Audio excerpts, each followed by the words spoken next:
Thank you for joining me today. For those of you who might be attending IGLU next month, I look forward to be able to talking more about data excellence. But for those of you who are not able to attend IGLU, I'm really excited that you're joining us for this session because I think it's so important that we share this information, and I'm really glad to have this opportunity to present this topic to you. So what we'll do today in our presentation is we'll just do a little bit of background, a little bit of travel in time, and then we'll talk about data excellence, the strategy that we've put together here, and the specific initiatives and topics that we've decided to address this year and moving forward. So if we go back in time a little bit to come on a journey with me, in the past, content and metadata that we would conceive of is all really very much print oriented, very physical. Over the years, there hadn't been many changes in terms of how we make that content accessible to users. In the last few decades, there's been such a massive boom of not only ways that we make content accessible, but also the types of content that we make accessible. So we really see that there's so many more types. It's so much more than just books and journals and newspapers. It's video content, it's audio content, it's so many different varieties of content that we want to make accessible to our end users. And the scale, right, is so much more of it is being produced on a daily basis. We see more and more content being generated and created and various levels of quality, but always interesting things that we want to be able to make available to our users. And with that, hand in hand comes also the change and expansion of metadata and how that is presented and how important it is that metadata be representative of the content that it is reflecting, but also really that is the key to making that content accessible, searchable, and discoverable for our end users. In addition to that, we also see that there's different ways to access that content, right? Whereas it used to be only physical access, it go to your library or your university. Those were sort of the only ways that you could achieve access to content. Now we have so many more electronic resources and so many more other ways that we want to make that content available. So all of this together has really highlighted how important it is that we have high quality metadata within our products. And when we think of Ex Libris and the services that we provide, our databases really are the core of all of these products. It really power all of the products that we supply to our community, whether it's resource management or discovery and all of the different various methods that we have for research support and so forth. And there are different databases that we have, whether they're the knowledge base that we maintain on the collection and title level that have massive growth from year to year, 15% annual growth for collections, meaning that we have thousands of new collections being added every year from a variety of different types and sources of providers.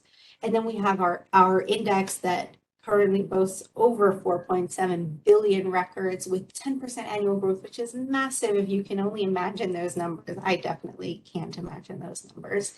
And really, there's so much wealth and depth of metadata and content that we're trying to make accessible.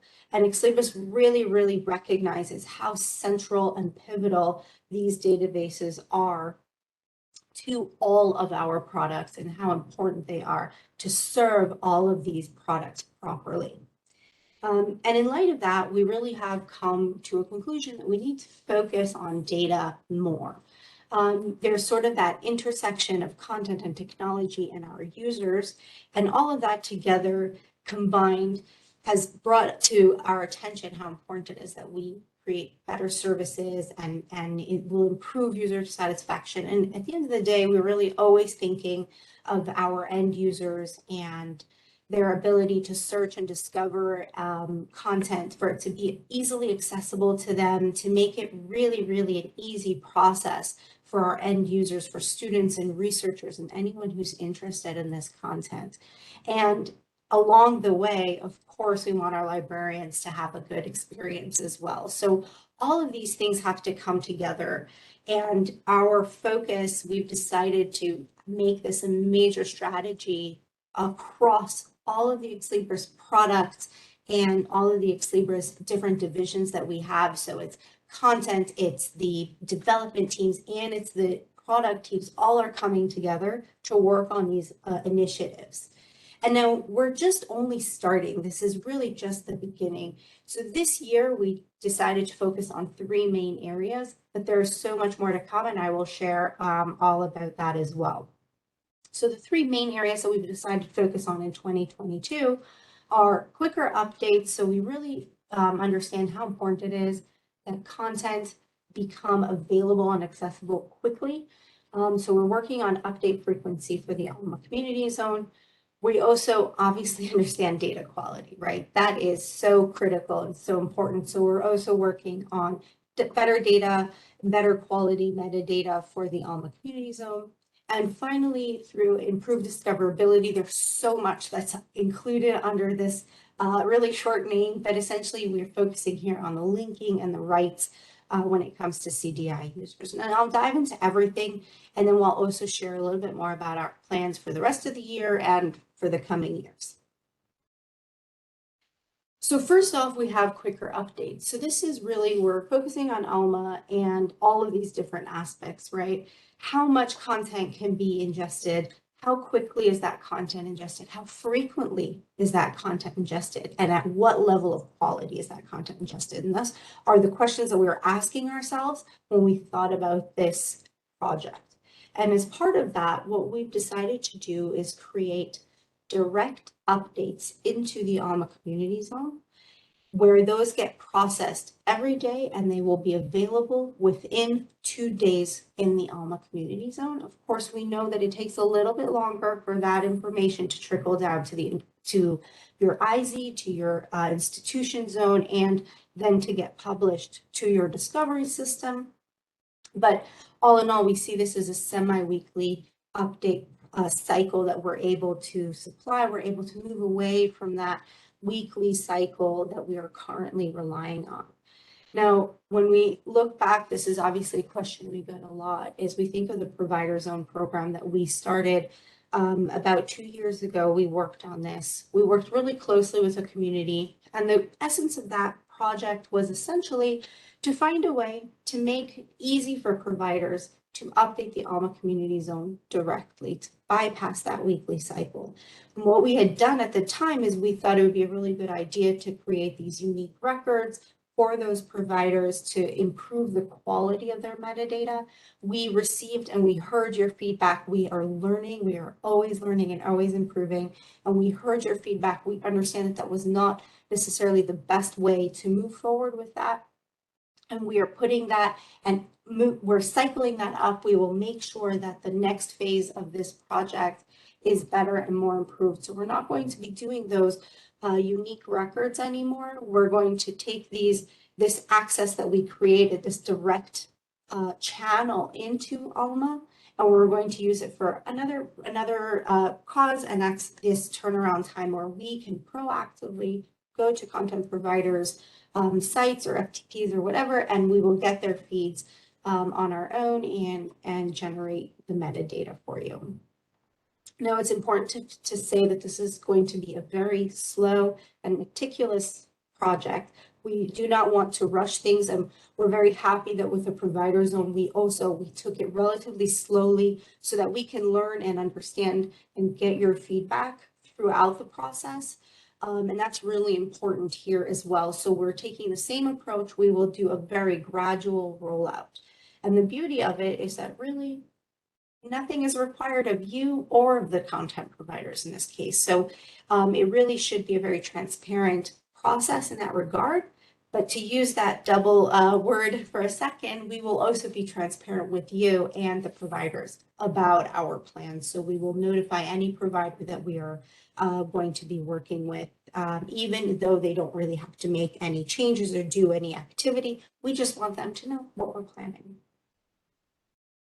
And what we've done is we've actually already launched this. In July, we started with Cambridge University Press with over 200 collections that we've already transitioned into this process. So if you happen to be subscribed to any of those 200 collections, you may already have experienced quicker updates for those collections. As I said, we will be taking this very gradually, very slowly throughout this year. And we will also be prioritizing the providers on providers. And the reason for that is because we know that we have those duplicate records in the system today. We want to be able to address those. We understand that they cause some functional issues, and we are definitely aware of that. So we will be prioritizing those providers for transition. I don't know if it will be able to happen this year or next year, but in any event, we're definitely thinking about how we make that transition easy for them, because it really is the next phase, essentially, of the provider zone. So this year, as I said, we're going to be expanding gradually, slowly but surely, to make sure that we have a good rollout of this and very stable rollout of this. And then in next year and moving onwards, we will be able to roll this out for all providers, because no change is required from the provider side, given that they have regular updates, that we have automation set up around their content. We will be able to transition all of those providers over to this method. So it's really exciting, and it was really great to see when this launched, and that we were able to notify the community. I hope that you heard about this. We do obviously have documentation as well on the topic. The second track that we sort of have here is about updating metadata, making sure content is high quality in the ALMA community zone. So today, I'm sure you're familiar with our statement that we are so highly reliant on content providers to supply us with their MARC metadata. That is a main core feature that we require, that content providers supply us with their metadata. So while, of course, we will increase our outreach to those providers, and we will continue to work with those providers, we're also in parallel going to be improving our measurements for that metadata. We think that the brief level, we are well aware of its limitations. So we're working on a new method to quantify the quality and measure the quality of records, so that both you, the institutions, but also providers, can really see what kind of impact their metadata will have on it when it gets improved with MARC metadata.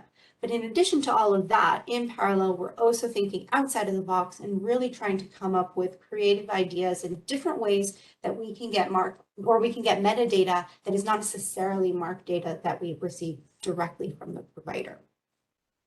And so kind of to share with you our process, our thought process is, first, we obviously reach out to content providers. If a provider has MARC metadata, we would absolutely love to work with them, because they already generate that metadata. They already supply it to their community, and we would love to work with them to share it and make it available to our mutual customers and also to the ALMA community at large. But some providers either don't have MARC metadata, or they are unable for a variety of reasons to share that metadata with us, with Ex Libris. And some of them have metadata, but it's just not in the right format. It's not in MARC format. And that's where these alternative sources come in. So what we were able to do is, and I'll share a little bit more about this in a bit, we're able to think, and this is really amazing teamwork, outside of the box thinking.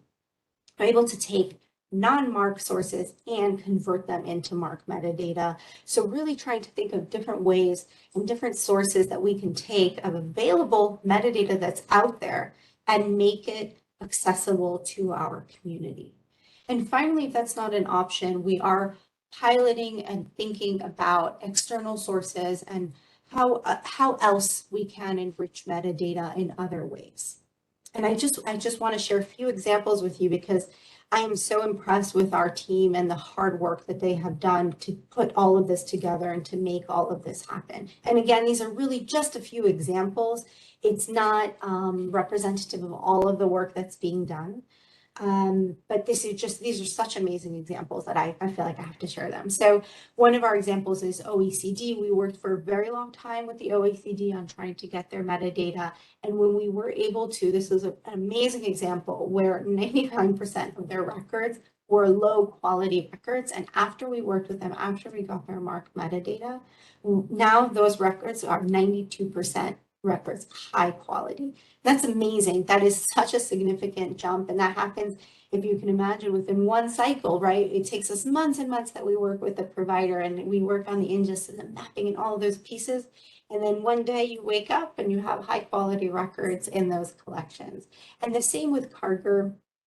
We worked really hard with them. They were, I mean, all of these providers are obviously wonderful and willing to work with us. And here too, we can really see a massive improvement in the quality of metadata that we can offer in these collections.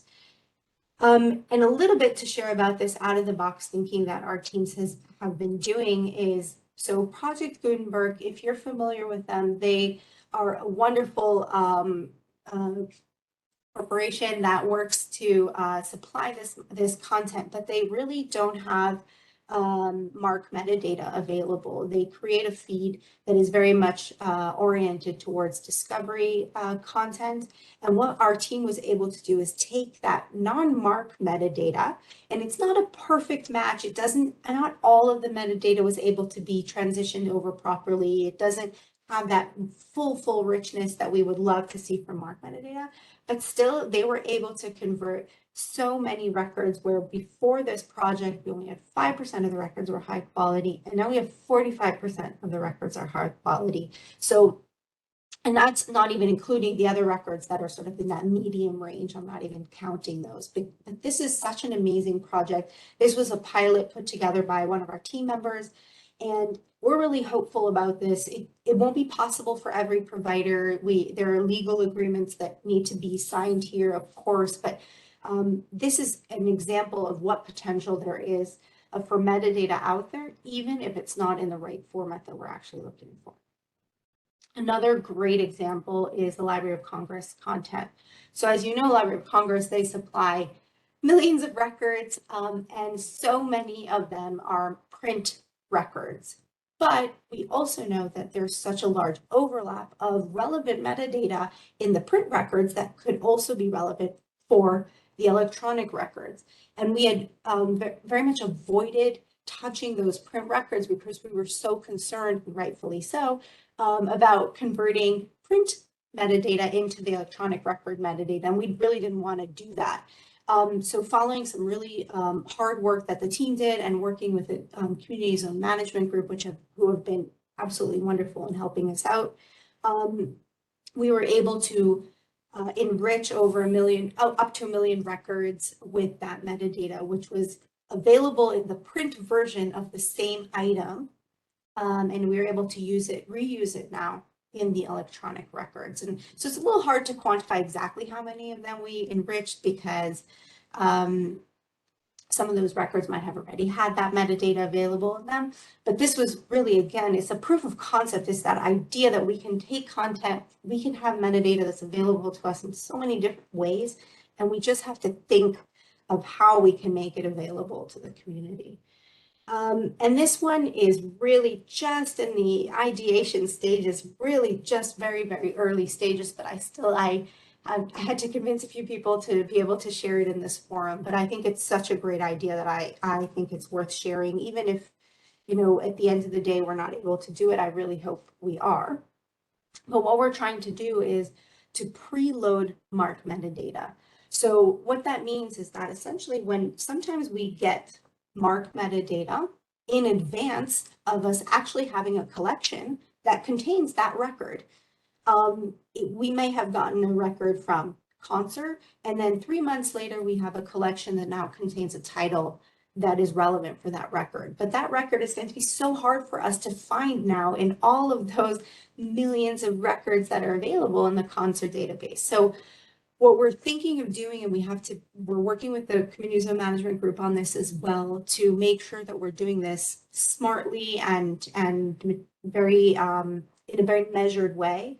But we're thinking of if we load those records in advance, then when eventually a title comes in 3 months later or a year later, it will already have a record available for it, and the potential for the quality already being available on day one is so massive that we believe that it's worth our while to consider doing this process. So again, this is really very, very early stages. We're only starting to talk about this as an idea, but I'm very excited about it. I don't know if you can tell.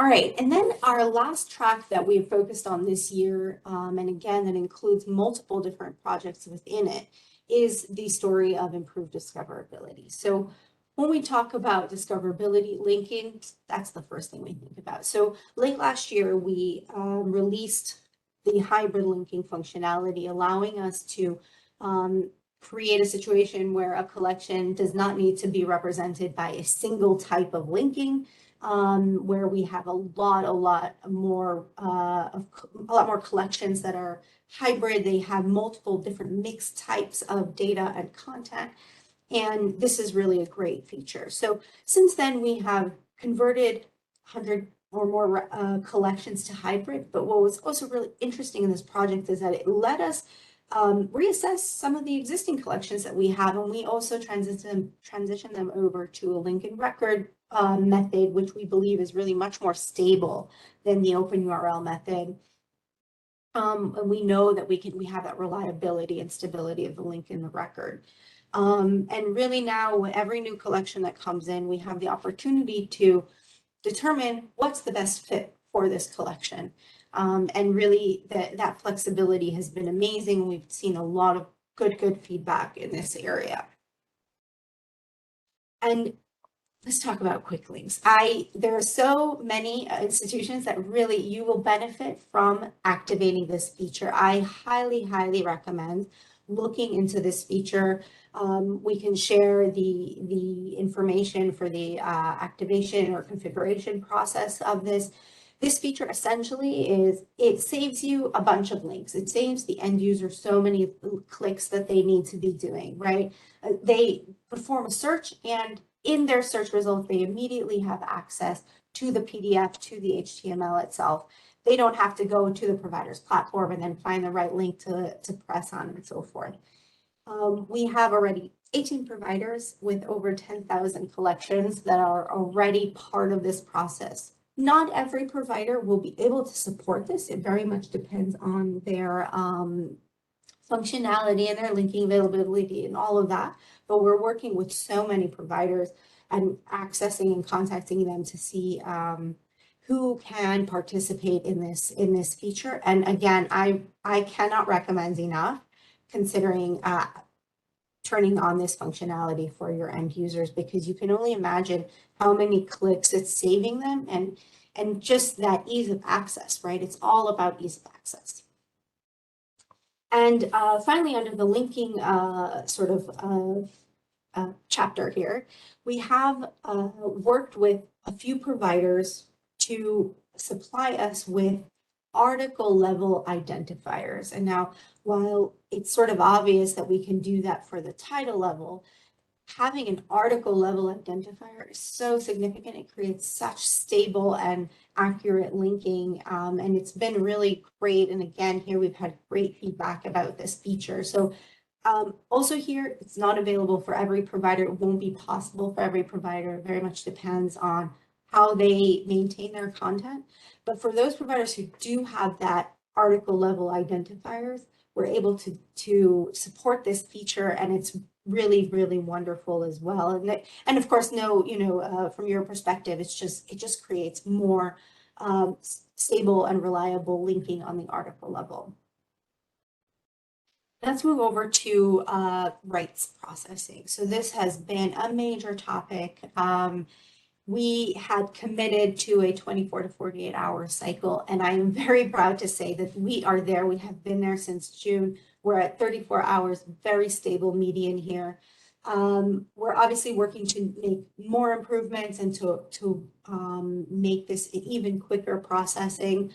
But essentially what happens here is, from the moment that you activate your content in the knowledge base to the time that that activation is processed and now available to your end users in your discovery system, is now well below the 48 hours that we agreed upon, but also significantly below the 100 hours that we started out with at the beginning of this year. And I cannot say how much I'm impressed by the team being able to create such a significant turnaround here in just a few months. And again, considering the size of the index and how much processing needs to happen for all of these steps to make a difference. And they've really been able to do it and create a very stable processing time here. So that's sort of what we have been doing and are still doing this year. And we will obviously be continuing with all of those projects as well as much more. So there's, it's really just the beginning, right? It's just the tip of the iceberg now. So there's obviously all of these communication and transparency, and that's kind of the obvious stuff, right? Like what we're doing now, we'll have more sessions, and that's always really important. But we're also working very closely with the community. We have our content working group. We have the community zone management group, which I mentioned a few times throughout this presentation.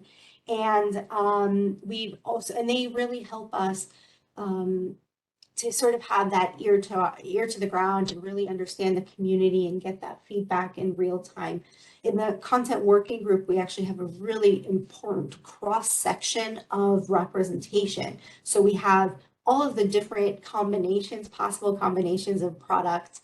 We represent the content side of things. So from our perspective, we look at these databases, but from the end user perspective, it's so important that we have those different variations. Like we have Alma Primo users, we have 360 Summon users, we have Summon Alma users, we have SFX, and all of those combinations are so important to make sure that we're tracking and understanding the impact of the work that we do on our community and on our users and how that will change, and making sure that we're also maintaining alignment between our different users and so forth. So these working groups, I send them my appreciation all the time, and these will continue to be a big part of our work. Recently, a few months ago, we also started the Cdi Advisory Group, which is obviously focused on CDI. There was recently a survey about a year ago, I guess, a survey that went out to the community about CDI and those main pain points. And we've been opening up those discussions, going through all of the different topics. To date, we've focused primarily on the open access and peer-reviewed content, but there's so much more that we're diving into there. And the good news is that a lot of the items that were raised about a year ago, a lot of those things have been resolved already, have been addressed. So that's really encouraging from our perspective that, we know that we're making strides, but we also understand that there's so much work to be done, and we're listening, our ears and eyes are open, and we're working with the community to focus on that and make sure that we're also, choosing the right things to work on.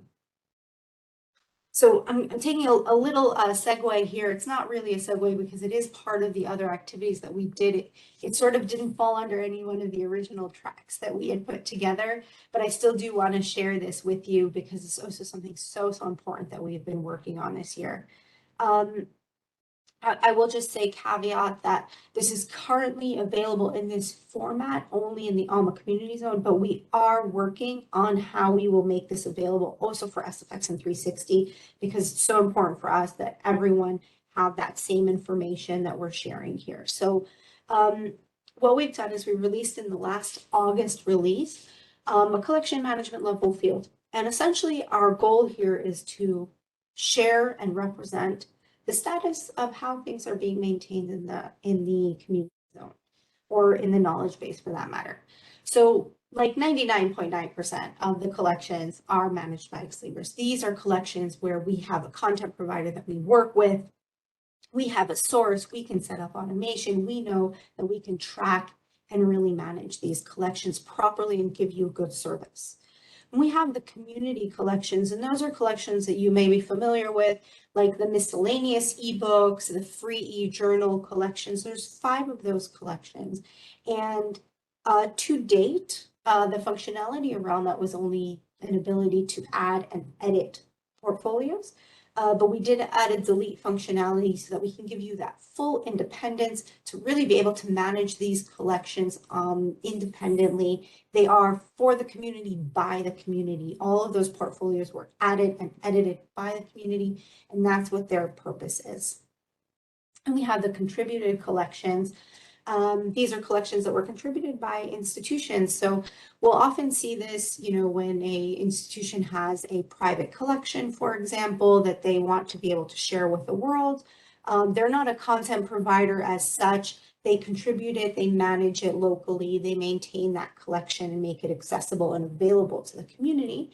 And what we are working on now is trying to gather contact information so that if you do have questions, if you do have any comments about these contributed collections, you have someone to talk to and you can reach out to those institutions. And we hope that that will be helpful for the community.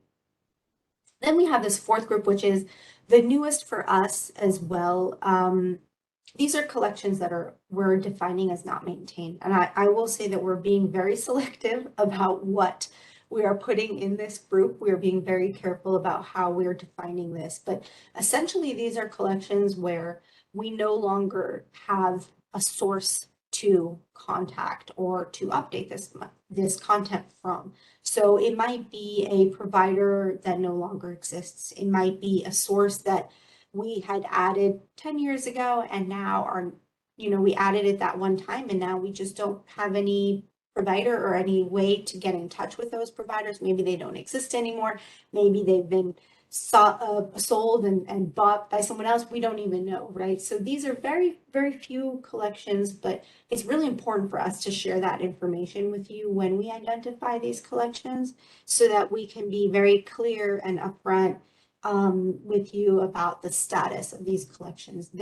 There isn't much that we can do about this content. It is what it is at this point, and nothing is going to be able to be changed about them. And so long as they continue to be functional, meaning that their linking still works, they still have value to the community, we want to keep them. We don't want to get rid of them for no reason. So we're keeping them until such time that they should possibly become invaluable or non-functional. And that sort of leads me into this last group, which we haven't released this yet. This is only going to be available starting in November, but this is a group that you're probably familiar with. Those collections that are being planned to be deleted, that is information that's available today in our release notes. We have a very clear procedure around this. We notify the community 4 weeks in advance. You have plenty of time to make any changes or send us any comments if there are any. But what's really nice about this feature in Alma is that we'll be able to also, not only will it be in product, so within the product, you'll be able to see that this is a collection that's planned to be deleted, but we are also adding the deletion date. So this way you have a really good sense of what's happening with this collection moving forward. And don't worry, we're not removing it from the release notes. It's going to continue to live there as well. And especially because, as I said, we don't yet have any support for this feature as a field in 360 and SFX. As I said, we're still looking into ways to make this accessible to the community at large, and we'll see how that goes. We have a few ideas already. Okay, so I kind of did a little bit of a segue there because it's one of our and more options here. So I'll get to that in a second, but there is a lot more that we're doing that doesn't necessarily fall under those three categories that we had set out to do originally. But there's so much that we're doing with this focus, this extra focus on content and data. So towards the end of this year, in October, November of this year, we will be releasing book chapters for eBook Central. That is a very massive, we're talking about 200 million records that will be added to the index. So we're really very, very excited about that feature coming down the pike. And this is the second bullet here. It really does pertain to the collection management level that I already talked about. But the point here, as I said, was for for us to just be as transparent and upfront about the status of collections and really hopefully help you understand where we are with these collections. We also talked a little bit about that preload of MARC metadata, which I think is, as I said, really exciting idea, and I really hope will work out. And also these other items here, I will preface by saying these are still in the ideation stage. I am sharing them with you because we're excited about them and we're really hopeful about them, but we still have a lot of analysis work to do to determine what will be actually possible here. So we're looking into expanding the link checker functionality in the index. We have link checker functionality in our knowledge bases. There is a limited feature in the index, and we want to be able to expand that even more to create link checks on the article level. That would be amazing. We want to also help with configuration. I think there have been a few examples recently of collections that require manual configurations in order to set up their linking. So we want to look at it. Is it possible? Is there a way for us to make that easier for you? Again, I don't know the answer yet, but we're looking into that. And just in general about improving the merged record. We have so much feedback about the merged records in CDI. In both directions, I think that there's a lot of positives and there are a few negatives as well. And we're trying to look at all of that and assess and see what can be done, if anything can be done about those merged records. And also very importantly, we want to look at CDI usage reports, and that's both for you and the community and for our content providers, and really try to make our work more transparent to the providers. And as I said, these are still just our ideas there. We have more ideas that are even less well-baked. So I'm not even up to the stage of sharing our thoughts about them yet, but there are so many ideas. And what I think has been really great in this process of this data excellence focus and using this terminology and really getting our colleagues excited about this is that people have been coming up with great ideas. So I'm very hopeful. I think that there will be a lot of upcoming improvements this year, next year. There's so much more to look forward to. And really, at the end of the day, right, all of this is so that we can improve our services. We want you to be more satisfied. We want our end users to be more satisfied. We want to make sure that everyone has really the best outcomes that we can possibly achieve. Thank you, really. Thank you very much, everyone. I hope you've learned a little bit more about data excellence and what we are doing and our focus on data excellence and moving forward, how important and pivotal we consider content and data. As always, if you do have any other questions, you know where to find us. Our support portal is always open. You have my email address, and we look forward to seeing you in our next webinar.